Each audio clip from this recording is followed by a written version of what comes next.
You're listening to The Dating Den with dating and relationship badass and best-selling author Marnie Batista. Every week, you'll get the raw truth from top experts and real people on the important dating, sex, and relationship issues you want to know about. So if you're ready for true talk that's authentic and unfiltered, and you're not afraid to be called out on your stuff, then you're ready for what's next. The Dating Den with Chris Gillis. How to handle yourself when you know he's dating multiple people. Ladies, before we get started, I have a complimentary gift I'm so excited to share with you. If you have ever second-guessed yourself with men, and I know you have, and you wish someone, or you wish I would just tell you what to say to get a guy to ask you out, or to take the relationship from casual to committed, or you want to, get your needs met, get what you want, but you don't want to sound pushy or push him away. Go right now to datingdenvip.com and you can download my top 5 dating scripts men are powerless to resist. The truth is, knowing what to say and how to say it can be the only thing standing between you and a super great guy. So go to datingdenvip.com right now and grab your complimentary copy while it's still available. That's datingdenvip.com. Ladies, welcome into the Dating Den. Coming to you live today from a random hotel in Ashland, Oregon. We're in Ashland because there was so much ash that we could not go to our campsite in Crater Lake. And we drove for 6 hours, and then it was like 7 o'clock at night. We're like, yeah, never mind. So we are here in a hotel room. That is the Dating Den. Where are you right now?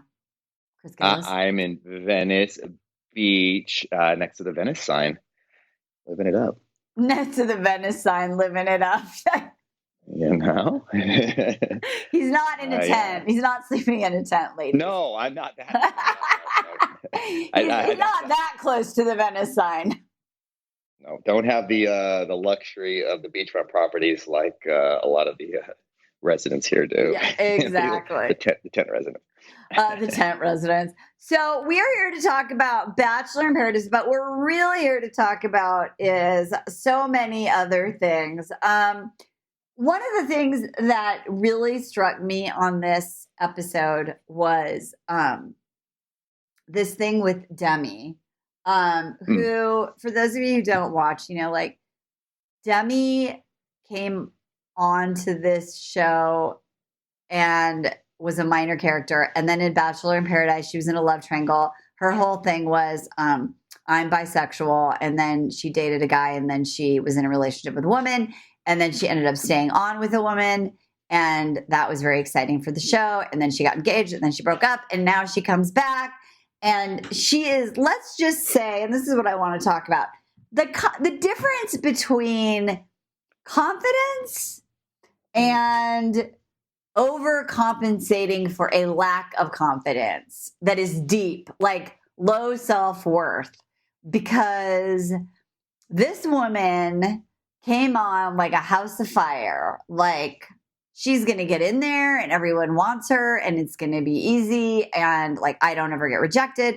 And then I just thought she came across as so unattractive. So let's break that down. So first of all, what do you think about that whole topic? Like, was she confident or was she feeling herself too much and it's really cocky because actually she's really insecure?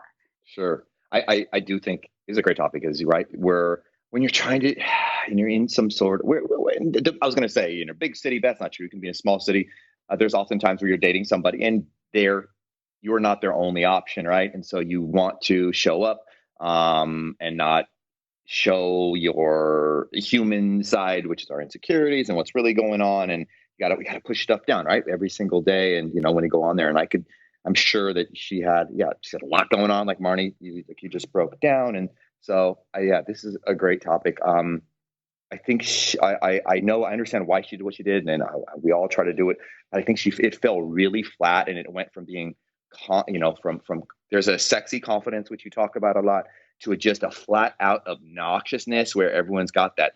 I would like me, and we watch with it. We're having to create our own little Bachelor Nation crew, Marnie, while you're gone. So we have a friend over. Don't be jealous. And I'm we all so have jealous. that stink.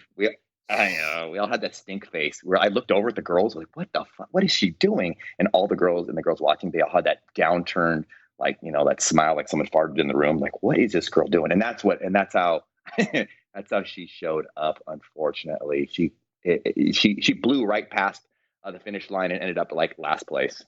Well, and this is what's really interesting too, because, and we've been talking in our free Facebook group, which you guys should all be part of because we have really interesting conversations over there. And I'm sure there's a link in the show notes.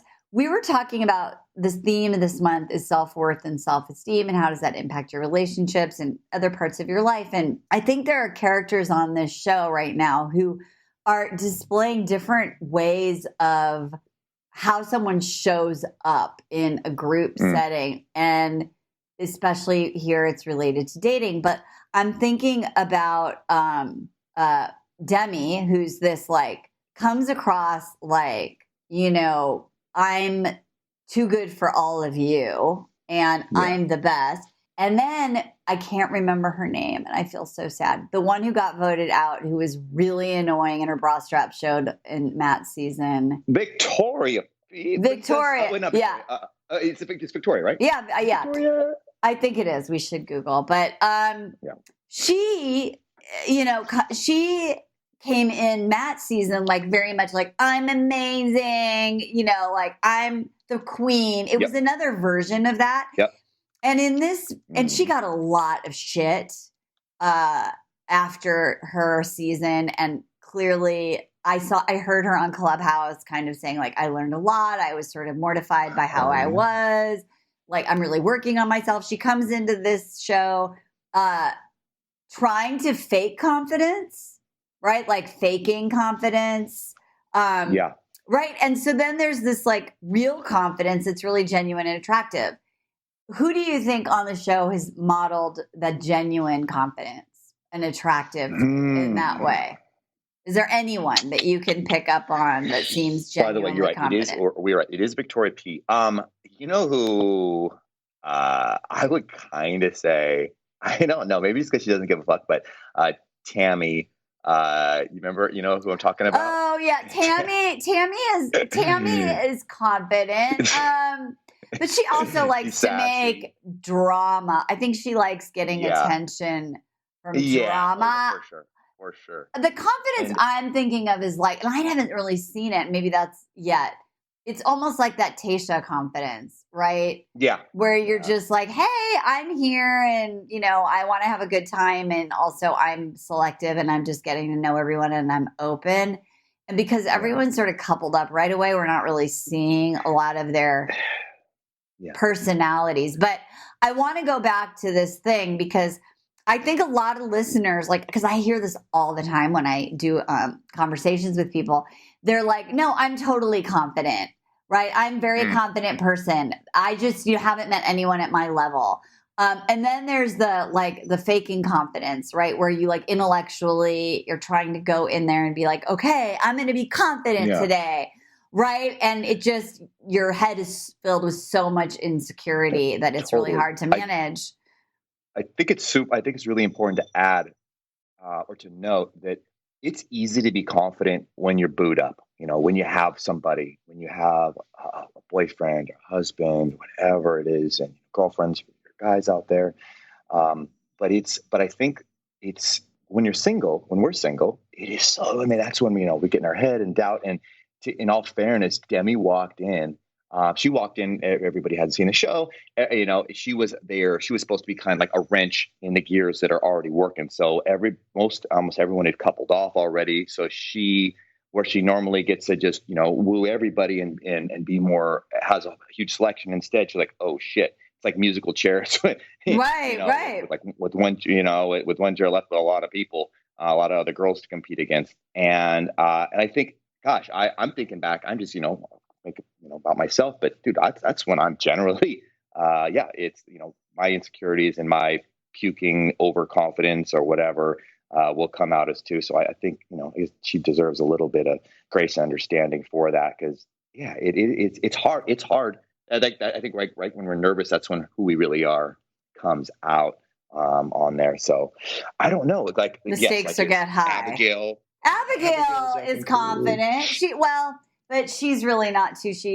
But she was humble. But she was humble about her insecurity and her walls, and a little bit more self-aware. Yeah. But one thing that I want to say about what we don't want you guys doing is in the faking confidence, it just comes across as you're so uncomfortable in your skin, and that people just kind of don't want to be around you. And what I saw, and of course we're seeing edited versions, but like there is nobody who wants to be around this person, right? And she's really trying hard. She's like, hi, where you're like no social awareness. So that's one.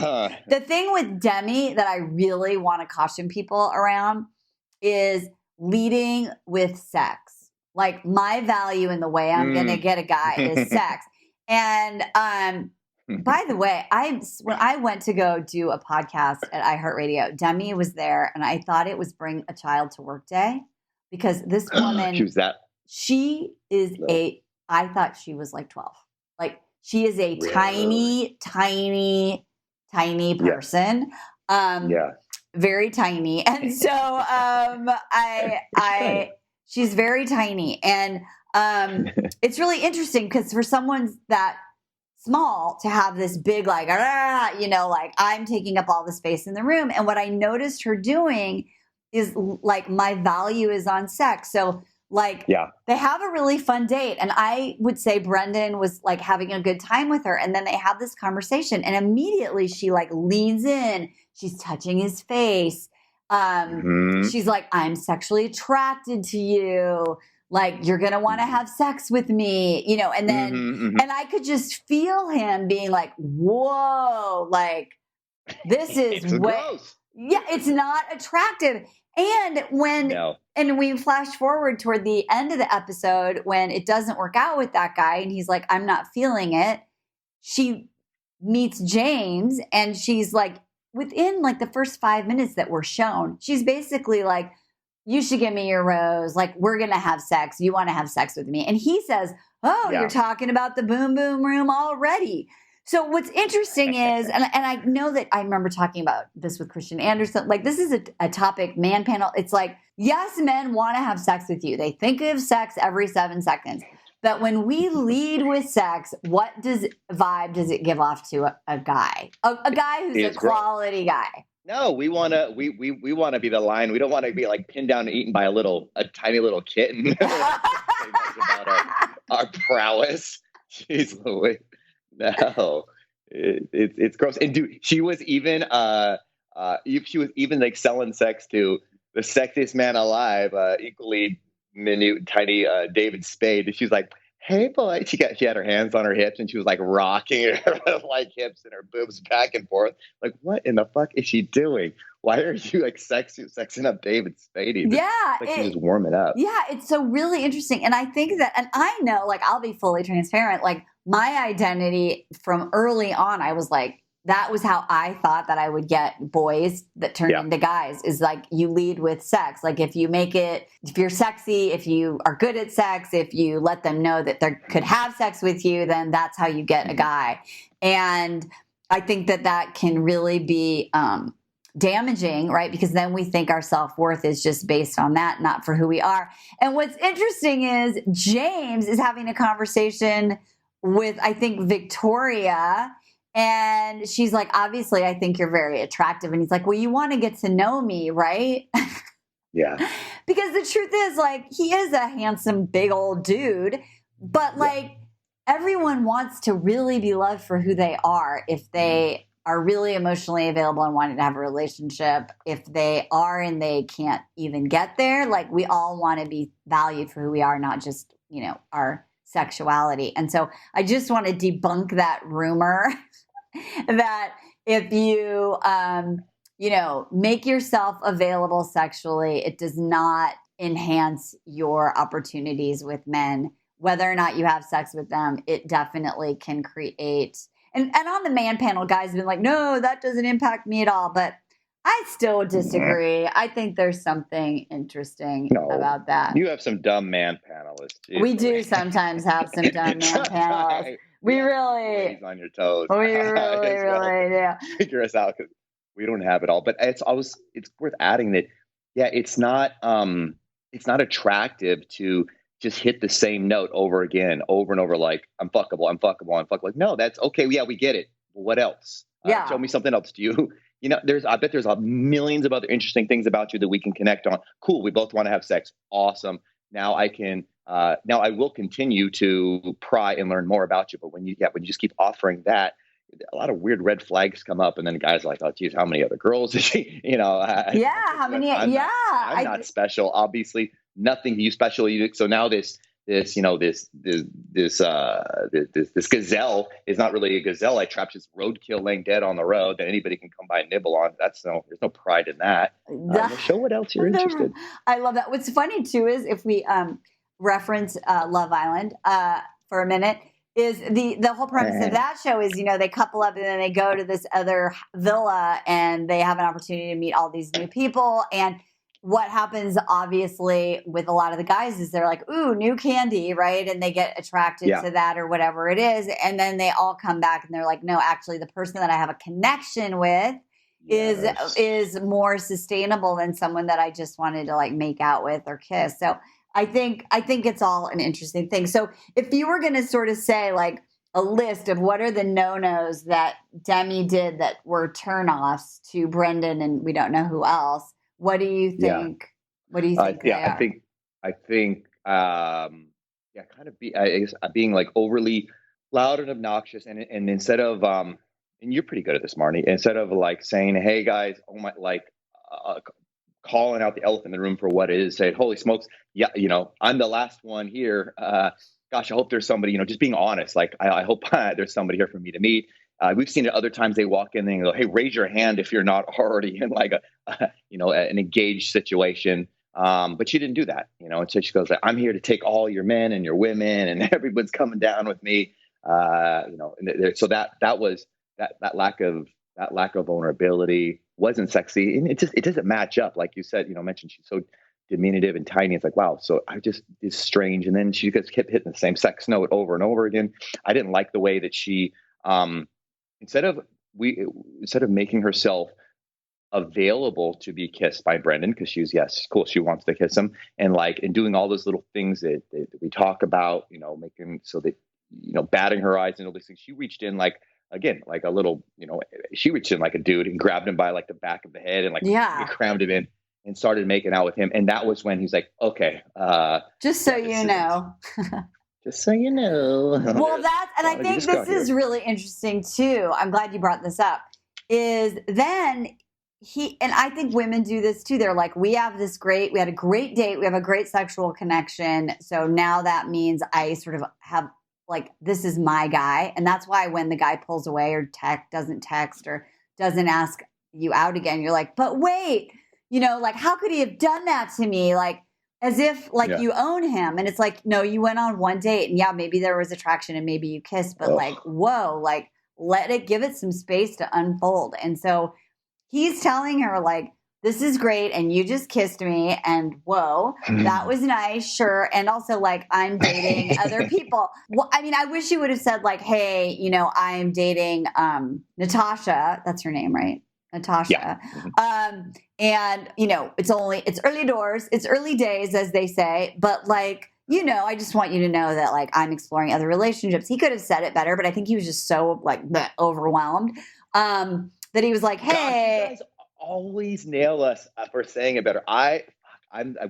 It's so hard to, especially like to beat off like a tiger like that. I thought he did a great job, but I know you girls, Marnie, you're great at it. No, I think he did like an 8. I think he did an 8. Yeah, I think he was like, it was really happening in real time, and I think he was just like, holy shit.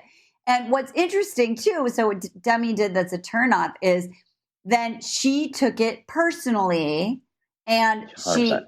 And so what we see that people do to compensate, which I don't want you ladies to do, is you have to make him wrong or blame him so that your ego can try and get out alive, right? Like, he's a jerk. He's so mean. Like, all these things she was saying about him, I was like, he's a player. Yeah, player. I was like, what? I think he just was being really honest and saying like, I just want you to know I'm dating other people. So like, not taking it personally is a really big thing. And I always say to the clients, like, if you get triggered, like, keep it on your page.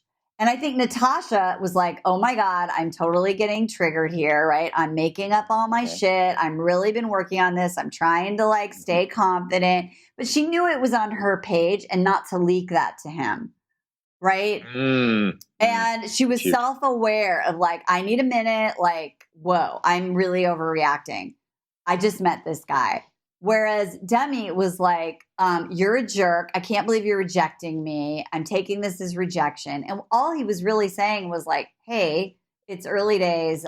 We're not going to go back and pursue things because I'm exploring other relationships. So I think also that's a turnoff. Totally. It's drama. Early days. Is that a Love Island? Yeah, they always say it's early days. It's early days, but they say early doors sometimes. I don't know what that means. Anyway, so I think that also like, but the energy. So even if you're thinking, well, like I would never say that to a guy, I think we get the energy of that, right? Like, so I'm always coaching our clients, like you have a great date, it goes well, like let it breathe. You can be cautiously optimistic. You can even like drop a little hanky a couple days later or whatever if you don't hear from him. Like there's some dignified things you can do, but like in the end, you had one date. He obviously, when you're online dating especially, you're like, people are talking to other people. And I think what happens is our ladies get so pissed that like, he got me confused. I can't believe, it's like, obviously people are dating other people, especially at the beginning. So don't take that personally. I always say become rejection proof. Easier said than done, but good Lord, once you're rejection proof, you probably won't get rejected. You probably what? Won't get rejected because that's just so sexy and, it's so attractive. Well, yeah. Like, and it's not indifferent. It's that like, I know that this isn't personal. We're all looking for a match. And I love it when they just can say like, if that guy has a better connection with her, then okay. Yeah. Like I want to be with a person who wants to like be with me. And I want you to explore, especially when we've been here for like 5 or 6 or 7 days. Now, if it's like 4 weeks, that's going to be a different story. But I just really, really want to underscore that even if you don't say or do that, if you have that energy of like, we had a really amazing date, we kissed, like you're my boyfriend. Why aren't you acting like it? It's going to freak a guy out. Speaking of that, exactly. I'm glad you said that. So have you watched or are you watching F-Boy Island at all? No, I have not. So quick premises, there's F-boys and then there's nice guys. And in the show, they have to send some of the guys home and then the guys reveal who they are. Babe, the nice guys, it's insane. And the guys are allowed to say a little piece after they reveal if they're an F-boy or if they're a nice guy. And guess what the nice guys always say? I really hope, thank you for this opportunity. I really hope that you find, the guy that you're looking for. You seem cool and they're complimentary and they're exactly what you just said. They're almost, rejection. They're not sad. They're not upset. And it's the F-boys that are all like freaking out and, breaking out of their little island that they get sent to isolate on. And but it's the nice guys. Yeah, they're all very complimentary and they want what's best for the person. So I'm sorry, I'm not your guy. I do think he's here though. Good luck and cheering for you. Huh. Exactly. And so I think that's a really important thing is, being the person that you want to attract is a huge thing we always talk about. So let's talk about this, Mr. Gillis. So how do you handle it? Right. So at the beginning, when you are dating someone, and the guy is dating other people, maybe you're dating other people. Some of our listeners can't even imagine dating more than one person in the beginning. Wow. And so like, what do you think? Like, how do you know when it's okay to date a guy, who's dating other women? Like, how do you handle, what's the most irresistible, dignified way to be in the dating process around communicating if you're dating other people? Yeah. When do you communicate that? Yeah. Well, first off, I think that for my guy friends who I talk about relationships with, I absolutely think it's necessary to date multiple people, even if there's one that they're already, they're very confident that's the one sort of thing. And just for the fact that it gives us, it's a way to fake that, I guess, fake that rejection proof energy. Cause at least, you're confident. You're like, this isn't my one sole parachute. There's a backup that I can land and I can climb back up and do another jump if this one doesn't work out. So I think women, don't be honored, be happy if your guy is also, obviously not like married or Right, exactly, or like in a committed relationship. That's a little too committed. But yeah, you want a guy who's got other options, and and then that way you can be the prize that he wins over. But I do. With that said, I can 100%. Yeah, I can understand how nerve-wracking it would be. Again, these reality game shows are extra stressful because they're like watching them make out, Right. 30 feet away with somebody else. I cannot imagine, being that rejection proof or be that, calm as the ocean. But I think it is.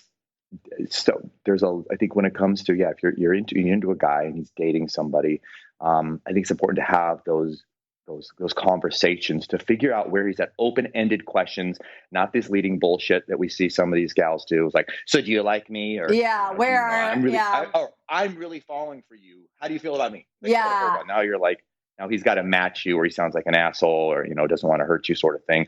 But just to have that calm, sitting upright, maybe not like leaning in and stroking his face when you're saying it, or also leaning back because you're trying to be distant. But yes, have those conversations, those casual ones, and just ask what does he think of the pace of the relationship? Where else would he like to see it go? What are his goals? What is he? Yeah, where are you looking for? Yeah, what are you looking for? And where are you headed? I like all that. And I think people always ask me too, like, do I need to say that I'm dating other people? I think you don't. One of the things, he asked me out for Friday and I have plans. I have another date. Like, do I need to? Oh, no. Yeah. And I'm just like, no, just be like, oh, I'd love to see you Friday. I have already made plans, but I'm available Sunday. Right. Like, if he says, are you dating other people? Then you could say, oh, yes. And, my favorite line, especially if it's true, is only if it's true, is, I am. And right now you're the front runner, right? Or right now you're my favorite, or whatever it is, or I'm really enjoying getting to know you. And I think that that's fine. Like I just got online, or I just started dating, and I am exploring some other things, but like, I really like you, or I'm looking forward to seeing where this goes, or I'd like to get to know you more, whatever it is, be transparent. And there's no shame in it. And if you have shame in it, or you have limiting beliefs that you shouldn't be dating other people, you should get that sorted out. Because what we know, and you can elaborate, is that when you are really confident, and that you are looking for your partner, not just to be liked or to be picked or chosen, and you're open-hearted, you don't have your guard up, the right guy you can't screw it up with the right guy. Yeah. Also worth noting that with the open-ended questions, that to make sure that you have your bullshit detectors on, because an F boy, a good hunter out there, he's gonna, if he's just wanting to sleep with you or get whatever he wants out of the relationship, then yes, he may just answer you. He may be looking for what you want to hear. So that's why it's so important to have zero expectations. Because if he gets a hint of what you want, I was definitely a hunter. I 100% did that. Our buddy Matt Boggs, Marnie, trained my ex-girlfriend, and to figure out what, like, it was like our second date or something like that, or maybe third date. Ask me what I want, or if I'm looking for a long-term relationship. So she did it was definitely a leading question, because she defined what the relationship was. And I was, I'm like, okay, I can tell what she wants. She wants me to say yes to a leading, that I want a long-term relationship. So I did, and that's 100%. But you were with her for like 5 years. Yeah, no, I did. 100%, I did. And I got there, but there was if I would have been more Brendan-like, which is why, like, I was like, oh my gosh, I thought it was so good. Yeah. He got her to pump the brakes. Yeah. And so, and that's difficult to do when we're not whole, which I admittedly was not. I was, selfish, and I was out there trying to take care of me and put me for myself first. So that's a skill in itself. And, ladies, you're going to have to do that too. You're going to find guys who just want to, or, maybe they're trying to make it sound like they're not talking to anybody else, but they want you to break up with everybody, and just see them, even, well, they can do what they want to do as well. And that's a real skill to get them to pump the brakes and hold on, and set your own speed limit. Well, and here's the thing I want to say as we round this up, because I think this is, and we didn't get to talk about last week's episode, but at the beginning when Noah and Abigail go on a date and he's like, wow, this is really amazing. Like, I really like where this is going. And she's like, yeah, it needs to go slow. I'm slow. I'm guarded. Yeah. And I was like, oh God, you're sabotaging it. Like, you can be slow, but also don't basically call yourself out for being really hard to get to know. And what I loved about little baby Noah, who's in his early 20s, but I think he did a great job. He was like, well, I'm hoping that I can make you comfortable and that we can move past that, and that, you'll show me who you really are so that we can get to know each other. Because what he said is there's slow, and then there's you have your walls up. And what he asked more questions, and she basically was like, well, honestly, it's walls. And then he was like, oh, well, let's talk about that. So there's a difference between moving slowly and having a wall up. So don't let your wall become your excuse for moving slowly. A wall is just I'm not going to trust you ever. So I'm going to play a game with you and kind of string you along, versus hey, let's just get to know each other. Consistently over time. So I thought that was almost a huge faux pas, but I think Noah handled it really well, because I think he really actually wants to get to know her, and he was able to ask that discerning question, which I think shows some pretty awesome communication skills. And what's funny is back in Matt's season, didn't Matt James or somebody gave him a book on how to communicate? No, some other dude. Yeah. Buddy, Beck, what was his name? Beck, the Harvard gentleman. Oh yeah, he was like, here you go. Here's a book on communication. I was like, well, maybe Noah read that book, because I thought he did a great job. I did too. I was gonna say, Marty, you, if we go back, you were not a fan. I wasn't either. I'm like, this guy is an F-boy.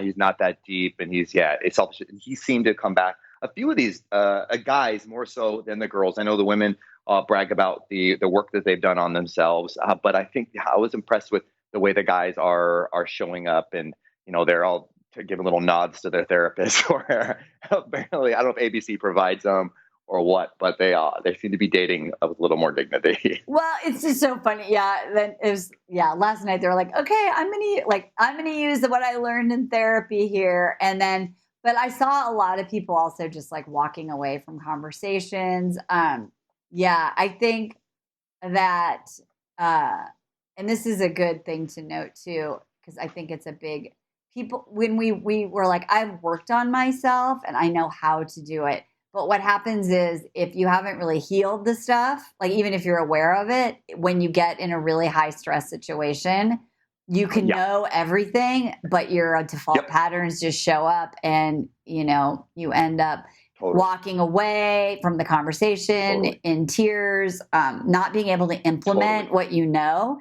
And that's why I always recommend and say that awareness is not healing and transformation that will result in new behaviors. So just 100%. To know. Yeah. So I'm giving the guys props. The truth is, the dude's got the roses. Just like I said a few minutes ago, it's easy to be confident when you're in in charge, the power seat, 100%. So I have a feeling, we'll watch the dudes fall apart. And we'll be talking about that as soon as they're the ones scrambling and playing musical chairs, and there's not a lot of places for them to see it as well. So it's so easy for us to talk about this, ladies. And when we're in a relationship, and it's just worth noting, that's why this shit takes practice. It's not like you don't go to the dentist once and or go to therapy once. Oh, well, I'm therapized and I'm good to go. No, it's an ongoing process. We're constantly checking in, making minor adjustments, filling up holes and cavities here, and constantly trying to be your best and seeking a professional for help. Yes, we highly, highly recommend seek a professional for help. This has been so fun. I'm so glad that we're back on our schedule. There's just going to be Bachelor content for like literally the next 9 months, I think. So I'm excited. For real? Oh, that's right. Because we have Michelle in October, and then they're already pumping some new Bachelor who we don't know who it's going to be. Who do you want to see as the new Bachelor?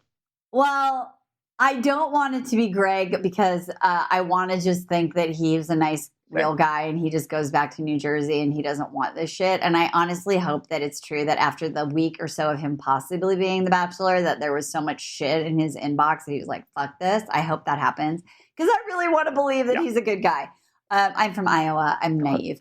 I would be okay with Tyler Cameron just because he was interesting and he can be on camera and he's beautiful. And beautiful. Okay. And he seemed really genuine with Hannah Brown. I read an article where he's like, I want to settle down now. Like I've had a couple years of like, you know, dating models and I want to just live in a small town and have enough kids that make up a basketball team. And so maybe it will be him, but I hope that we all scared Greg, whatever his last name is. I hope we scared him away. Yeah, we're gonna have to. If they pick Greg, we're gonna have to like delete the last episode. We were like, I love Greg. Yes, he did. He's not about the clout. He was tired. You know, he's not about being a contestant. He's there for real life. And yeah, he Meryl Streeped us all, and we're. I've been wrong before. For sure. Really? It's kind of fun being wrong, though. It is. I love. Yeah, we're learning. Ladies, whatever you do. Whether you get rejected or not, do it with some damn dignity. We will see you next time in the Dating Den. Bye-bye for now. Hey, thanks for tuning into today's show. So if being in an intimate relationship in which you feel 100% seen, heard, and accepted by a high-caliber man is a priority for you right now, and you're interested in seeing if you're a fit for working with me and my team at Dating with Dignity, here's what I want you to do. Just head over to d0ab1af8976d4f20ae175588f9ee9457. That's D as in dating, W, D as in dating, VIP.com, and book a call to speak with my team. We'll get on the phone with you for about 60 minutes and you'll get crystal clear on what's stopping you from finding true love right now. We'll also take a look at what you want to create, what you want your whole life to look like when you're able to finally be fully expressed as a woman in a healthy relationship with an incredible guy. And if we can help you get from where you are right now to where you want to be, we will show you the fastest path possible that makes sense for you to do that. We help smart, successful women all over the world solve this one missing piece in their life so they can finally have it all. So to see if we can help you do the same thing, head over to d0ab1af8976d4f20ae175588f9ee9457. I'm Marnie Batista, and let's talk soon.